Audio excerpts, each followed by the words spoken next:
ಖಂಡಿತ ಇಂಗ್ಲೀಷ್ ಭಾಷೆಯನ್ನು ಕಲಿಬೇಕು. ಯಾಕೆಂದರೆ ಅದು ಅಗತ್ಯವಾದಂಥ ಭಾಷೆ, ಅನಿವಾರ್ಯವಾಗಿರುವಂಥ ಭಾಷೆ.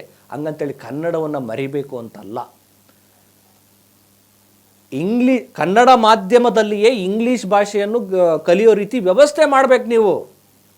ಈಗ ನೋಡಿ, ಏನು 1ನೇ ತರಗತಿಯಿಂದಲೇ ಇಂಗ್ಲೀಷನ್ನು ಕಲಿಸ್ರಿ, ಯಾರು ಬೇಡ ಅಂತಾರೆ?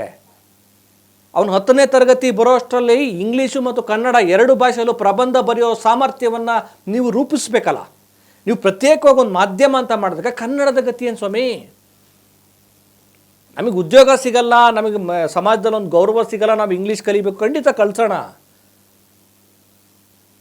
ಅವನಿಗೆ ಒಂದು ಒಳ್ಳೆ ಜಾಬ್ ಕೊಡಿಸ್ಬಿಟ್ರೆ ಆಯಿತಾ? ಮುಂದಿನ ಕತೆ ಏನು? ಭಾಷೆಯ ಕತೆ. ನಾವು ಇವತ್ತು ಕನ್ನಡ ಇಲ್ದಿದ್ರೆ, ಕನ್ನಡ ಯಾವುದೇ ರಾಜ್ಯದ ಮಾತೃಭಾಷೆ ಇಲ್ದಿದ್ರೆ ನಾವೆಲ್ಲ ಇವತ್ತು ಇರೋಕ್ಕಾಗ್ತಿತ್ತ? ನಾವ್ಯಾಕೆ ನಮ್ಮ ಕನ್ನಡದ ಬಗ್ಗೆ ಭಾಳ ಪ್ರೀತಿಯಿಂದ ಹೇಳ್ಕೊಳ್ತೀವಿ?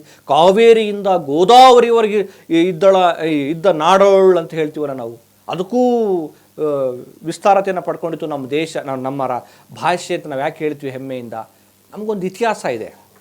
ನೀವು ಆ ಇತಿಹಾಸವನ್ನು ಹೇಳ್ಕೊಡದೆ, ಕನ್ನಡದ ಪರಂಪರೆಯನ್ನು ಹೇಳ್ಕೊಡದೆ, ಮಾತೃಭಾಷೆಯ ಸಂವೇದನೆಯನ್ನು ಹೇಳ್ಕೊಡದೆ, ಕೇವಲ ನಾವು ಇಂಗ್ಲೀಷ್ ಭಾಷೆಯನ್ನು ಅಷ್ಟೇ ಕಲಿಸ್ತೀವಿ ಅಂತ ಅನ್ನೋದಾದರೆ ನೀವು ಏನನ್ನು ಕ್ರಿಯೇಟ್ ಮಾಡೋಕ್ಕೆ ಹೊರಟಿದ್ದೀರಿ? ನಾವು ಏನನ್ನು ಕ್ರಿಯೇಟ್ ಮಾಡ್ದಂಗೆ ಆಗುತ್ತೆ. ಜಡತ್ವ ಆವರಿಸ್ಕೊಳ್ಳುತ್ತೆ, ಸಂವೇದನೆ ಇಲ್ಲ. ನಾಡಿಗೆ ಬೆಂಕಿ ಬಿದ್ದಿದೆ ಬನ್ನಿ ಅಂದರೆ ನಾನು ಯಾಕೆ ಹೋಗಲಿ ಅಂತ ಯೋಚನೆ ಮಾಡ್ತಾರೆ, ಬರೀ ಇಂಗ್ಲೀಷ್ ಕಲ್ತ್ರೆ. ನೀವು ಕಲಿಯುವ ಇಂಗ್ಲೀಷಲ್ಲಿ, ಕಲಿಸುವ ಇಂಗ್ಲೀಷ್ನಲ್ಲಿ ಈ ಥರದ ತುಡಿತ ಇದೆಯಾ, ತಾಯ್ತನ ಇದೆಯಾ, ಪರಂಪರೆ ಇದೆಯಾ, ಸಂಸ್ಕೃತಿ ಇದೆಯಾ? ಅದನ್ನು ಆ್ಯಡ್ ಮಾಡೋದನ್ನು ಕಲಿಬೇಕು. ಅದಕ್ಕೆ ನಮ್ಮ ಚಿಂತನೆ ಏನು ಅಂದರೆ, ಅಥವಾ ಏನು ಶಿಕ್ಷಣ ತಜ್ಞರ, ಕವಿಗಳ ಒಂದು ಆತಂಕ ಏನು ಅಂದರೆ, ನೀವು ಕನ್ನಡ ಇಂಗ್ಲೀಷ್ ಮಾಧ್ಯಮ ಶಾಲೆ ನೀವು ಮಾಡಿದ್ರೆ ಕನ್ನಡವನ್ನು ಕಡೆಗಣಿಸೋದು ಬೇಡ.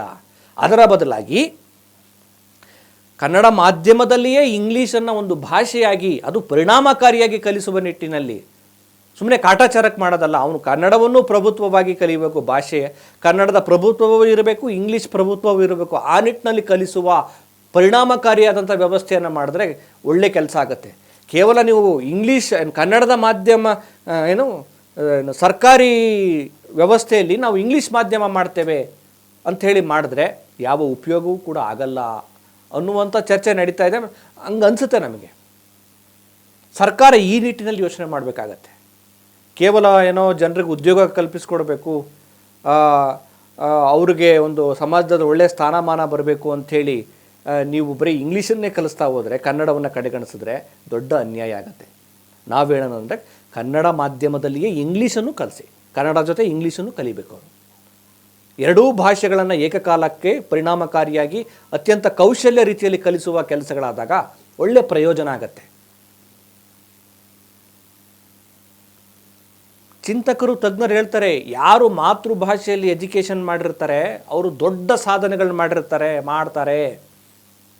ನಮಗೆ ಸಾಧನೆಗಳಿಗಿಂತ ನಮ್ಮ ಸಂವೇದನೆ ಬಹಳ ಮುಖ್ಯ, ನಮ್ಮ ಸಂಸ್ಕೃತಿ ಬಹಳ ಮುಖ್ಯ.